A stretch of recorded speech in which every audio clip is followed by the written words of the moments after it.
Hi friends, இன்றைக்கி நம்ம கோவை சமையலில் கோதுமை ரவா கிச்சடி எப்படி பண்ணலாங்கிறத பார்க்கலாமாங்க. கடாய் வச்சுட்டு எண்ணெய் ஊற்றிக்கலாம்.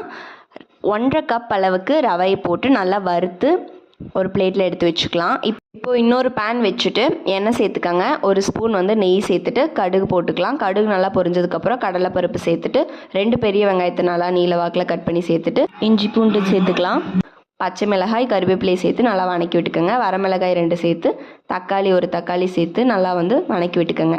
கேரட், பீன்ஸ், பட்டாணி, பச்சை பட்டாணி 3ஐயும் சேர்த்துட்டு உப்பு சேர்த்து நல்லா வணக்கி விட்டு 10 நிமிஷம் மூடி வச்சுக்கலாம். இப்போ நல்லா காய் வெந்துருச்சு. இப்போ நம்ம தண்ணி சேர்த்துக்கலாம். ரவை நல்லா வேகறதுக்கு வேண்டி தண்ணி 4 கப் சேர்த்துக்கலாம். இப்போ கொஞ்சம் மஞ்சத்தூள் சேர்த்துட்டு இப்போ ரவையை உள்ளே சேர்த்து நல்லா ரவை வெந்ததுக்கப்புறமா கொத்தமல்லி தூவி இறக்குனா சூப்பரான கோதுமை ரவா கிச்சடி ரெடி ஆயிடுச்சு. கூட தேங்காய் சட்னி செம்ம காம்பினேஷனாக இருக்கும். ட்ரை பண்ணி பாருங்கள். தேங்க்யூ ஃபார் வாட்சிங்.